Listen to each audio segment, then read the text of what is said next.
मेरा नाम सोनिया है। मेरी उम्र तकरीबन 15 साल की थी जब मेरी माँ ने मेरी शादी 40 साल की उम्र के शख्स से करवा दी। मैं इस शादी से नाखुश थी। एक तो मेरी उम्र बहुत कम थी और दूसरा वो आदमी मुझसे काफ़ी बड़ा था। मगर माँ की जिद के आगे मैं मजबूर हो गई। मैंने इस शादी से इनकार भी किया था तो मेरी माँ ने मुझे धमकी दी, अगर तू ये शादी नहीं करेगी तो मैं कुछ खाकर मर जाऊंगी। तेरे बाप ने मरने से पहले मुझसे वादा करवाया था कि तेरी शादी मैं जल्द से जल्द करवा दूँ। तेरे इनकार से तेरे बाप की आत्मा को शांति नहीं मिलेगी। मैं माँ की बात सुनकर बहुत हैरान हुई कि माँ ने पापा से ऐसा वादा क्यों किया। मजबूरन मुझे इस रिश्ते को हाँ करना पड़ा और अपना नसीब भगवान के हवाले कर दिया। जब मैंने इस रिश्ते के लिए हामी भरी तो मेरी माँ बहुत खुश हो गई थी। वो मेरा माथा चूमकर कहने लगी, देखना सोनिया, मैंने जो भी किया है तेरी भलाई के लिए किया है। कुछ भी हो जाए तो कभी भी अपने ससुराल से मुंह मोड़कर वापस मत आना। मैं और तेरे भाई तुझसे मिलने आते रहेंगे। मुझे कुछ भी समझ में नहीं आ रहा था। मैं अंदर ही अंदर इस आदमी को लेकर डर रही थी क्योंकि अभी मेरी उम्र भी बहुत कम थी। उस वक्त मेरी उम्र सिर्फ 15 साल थी जब माँ ने मेरी शादी की जल्दी मचा दी थी। मैं आगे पढ़ना लिखना चाहती थी लेकिन माँ ने कहा, तेरा होने वाला पति बहुत अच्छा है, तू जो कहेगी वो तेरी हर बात मानेगा। मैंने माँ से कहा, माँ मैं आगे पढ़ना चाहती हूँ, क्या वो मुझे आगे पढ़ने भी देगा? माँ ने कहा, तू फिक्र मत कर, मैंने तेरे होने वाले पति से पढ़ाई के बारे में बात कर ली है। वो तेरा किसी अच्छे से कॉलेज में दाखिला करवा देगा जिससे तू आगे की पढ़ाई कर सकती है। माँ की बात सुनकर मैं बहुत खुश हुई। जब पढ़ाई की बात आई तो मैं इस रिश्ते से बहुत खुश थी और माँ के साथ मिलकर अपनी शादी की तैयारी करने लगी। मैंने देखा मेरी माँ के पास बिल्कुल पैसे नहीं थे, लेकिन मेरी माँ मेरी शादी की तैयारियों में कोई कसर नहीं छोड़ रही थी। वो हर तरह की चीज़ मेरे लिए खरीद कर ला रही थी। मैंने माँ से पूछा, माँ आपके पास इतने पैसे कहाँ से आए? तो माँ ने कहा, तेरा पति बहुत अमीर है, उसी ने ये सारे पैसे भेजे हैं कि मेरी पत्नी को शादी में किसी भी चीज़ की कमी ना हो। मैं हैरान थी कि ये कैसे ससुराल वाले हैं जो शादी से पहले ही इतना कुछ दे रहे हैं, लेकिन मुझे इस बात की तो खुशी थी। चाहे जो कुछ भी हो, मेरी शादी बहुत अमीर घर में हो रही थी क्योंकि मुझे अपनी माँ के घर में पैसों की तंगी की वजह से हर छोटी छोटी चीज़ों के लिए तरसना पड़ता था। कई बार मैंने देखा कि मेरी माँ आधी रात को कहीं तैयार होकर जाती और वापस आती तो उनके हाथ में ढेरों पैसे होते और उन पैसों से हमारी ज़रूरतें पूरी होती। मैं सोचती कि आधी रात को मेरी माँ कहाँ जाती है। मैंने कई बार पूछा कि माँ आप कहाँ जाती हैं? अगर कोई नौकरी करती हैं तो मुझे भी अपने साथ ले चलिए, मैं आपकी मदद कर दूंगी।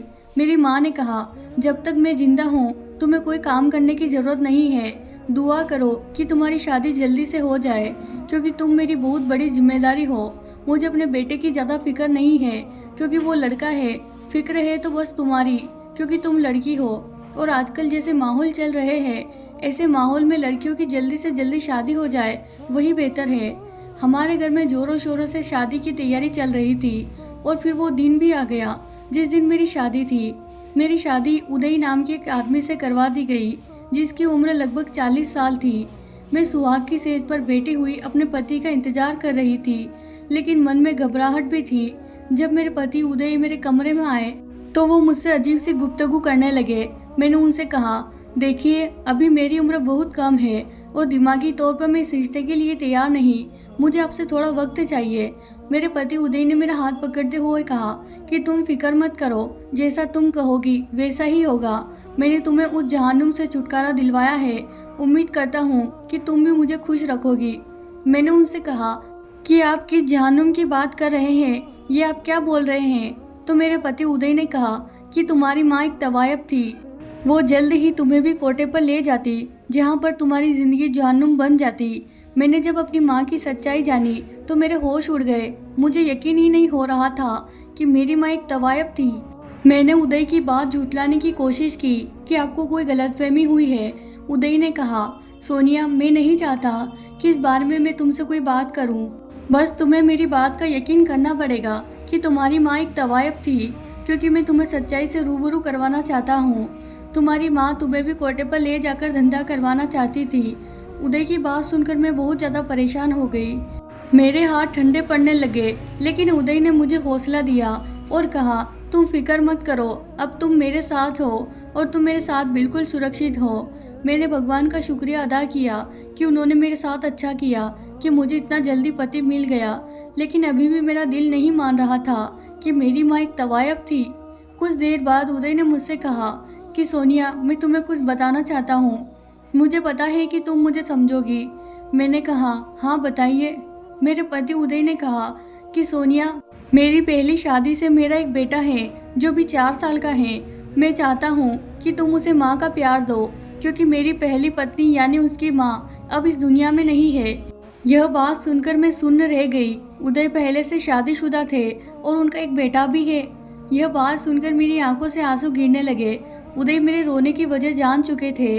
उन्होंने मेरे आंसू पूछते हुए कहा, जो होता है अच्छे के लिए होता है। मैं तुमसे बहुत प्यार करता हूँ। मेरे दिल में तुम्हारी बहुत कदर है। उदय की बात सुनकर मैंने भी सोच लिया था कि मैं उस बच्चे को माँ का प्यार दूंगी, क्योंकि अब जो कुछ भी था यही मेरा परिवार था और इसमें उस बच्चे का कोई कसूर नहीं था। उदय यह सारी बातें समझाकर कमरे से बाहर चले गए और मैं सोने के लिए लेट गई। अगली सुबह जब मेरी आँख खुली तो वो बच्चा मेरे करीब ही था। उदय ने उसे लाकर मेरे गोद में डाल दिया और कहने लगे, सोनिया, आज से ये तुम्हारी औलाद है। मुझे उम्मीद है कि तुम इसे माँ का प्यार दोगी और मुझे शिकायत का कोई मौका नहीं दोगी। धीरे धीरे मेरी शादी को 3 महीने गुजर गए। एक दिन मुझे पता चला कि मेरी माँ जिस जगह पर काम करती थी वहाँ पर पुलिस का छापा पड़ा है और मेरी माँ पुलिस की हिरासत में है। मेरा एक भाई था, शिवम। मुझे उसकी बहुत फिक्र सताने लगी, क्योंकि मेरा भाई तो अभी बहुत छोटा था। उदय ने कहा, सोनिया, तुम शिवम की चिंता मत करो। मैं उसे उसकी पढ़ाई के लिए हॉस्टल भेज दूंगा। तुम्हें शिवम की फिक्र करने की कोई ज़रूरत नहीं है।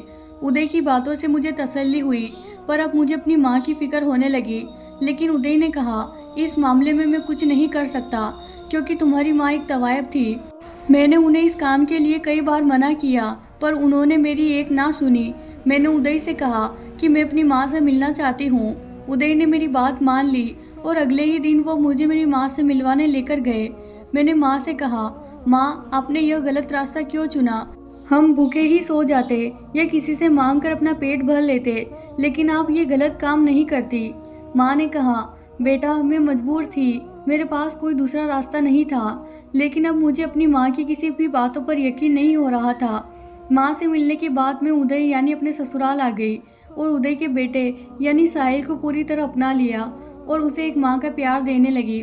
धीरे धीरे मेरी शादी को 4 से 5 साल गुजर गए, लेकिन भगवान ने मुझे अभी तक कोई औलाद नहीं दी थी। मैं भगवान से प्रार्थना करती थी कि हे भगवान, मेरी भी कोख भर दे। भले ही मैं साहिल से बहुत प्यार करती थी, लेकिन मेरे अंदर भी माँ बनने की चाह थी। कई बार मेरे मन में भी ख्याल आता कि मैं भी माँ बनूं। मैंने उदय से इस बारे में बात की कि वह मुझे डॉक्टर के पास लेकर चले। शायद मुझ में भी कोई कमी हो, लेकिन मेरी बात पर उदय इस बात को टालते हुए कहते, जब हमारे पास एक बेटा है तो बच्चे की फिक्र करने की क्या ज़रूरत है? जब भगवान को देना होगा तो दे देंगे। मैं नहीं चाहता हूँ कि तुम हॉस्पिटलों के चक्कर में पड़ो। इसी तरह वक्त गुजरता जा रहा था। धीरे धीरे करके मेरी शादी को 8 साल हो गए।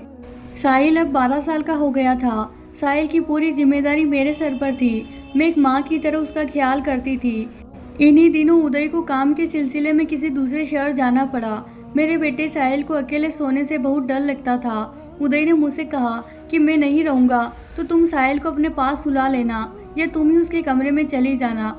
मैंने उदय से कहा कि आप बिल्कुल भी फिक्र ना करें, यह मेरा बेटा ही है। मुझे पता है कि मुझे क्या करना है और कैसे संभालना है। उदय दूसरे शहर चले गए। घर में मैं और मेरा बेटा साहिल ही थे। मैंने साहिल को स्कूल भेजा और अपने काम में लग गई। शाम को साहिल जब वापस घर आया तो मैंने उसे खाना दिया।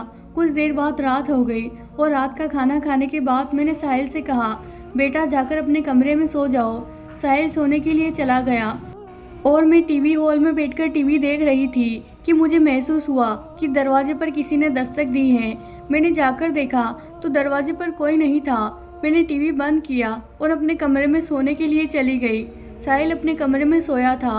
अभी थोड़ी देर ही हुआ था कि मुझे उसके रोने की आवाज़ आई। मैं जल्दी से उसके कमरे में गई तो वो रो रहा था। मैंने साहिल से पूछा, साहिल बेटा, आपको क्या हुआ है? आप इस तरह रो क्यों रहे हैं? साहिल ने कहा, माँ, मुझे डर लग रहा है। जब तक पापा नहीं आ जाते आप मेरे साथ सो जाइए। मैंने कहा, आपको परेशान होने की ज़रूरत नहीं है, मैं हूँ ना, आज मैं आपके साथ सो जाऊँगी। मैंने उसे थोड़ी सी तसल्ली दी और उसके साथ लेट गई। अभी साहिल के पास सोए मुझे कुछ ही देर हुआ था कि मेरे होश उड़ गए। कुछ लोग अचानक हमारे घर पर हमला किए और कमरे में आकर साहिल को ले जाने लगे। मैं जी जान लगाकर उन लोगों से लड़ रही थी। उनके साथ एक औरत भी थी। साहिल की भी आंख खुल गई और वो मेरे पीछे आकर खड़ा हो गया और बार बार कह रहा था, माँ ये लोग कौन हैं? मुझे इन लोगों से बचा लीजिए। मैं बार बार साहिल को तसल्ली दे रही थी। मुझे कुछ समझ में नहीं आ रहा था कि आखिर ये लोग हैं कौन और साहिल को क्यों ले जाना चाहते हैं। ना जाने कब उन लोगों से लड़ते लड़ते मुझे चक्कर आया और मैं गिरकर बेहोश हो गई और जब मेरी आंख खुली तो मैं अस्पताल में थी। मेरे सामने साहिल था। मुझे होश में आता देखकर वह मुझे पकड़कर फूट फूट कर रोने लगा। मैंने भी उसे गले लगा लिया। उदय भी आ चुके थे और हमारे सामने पुलिस भी थी।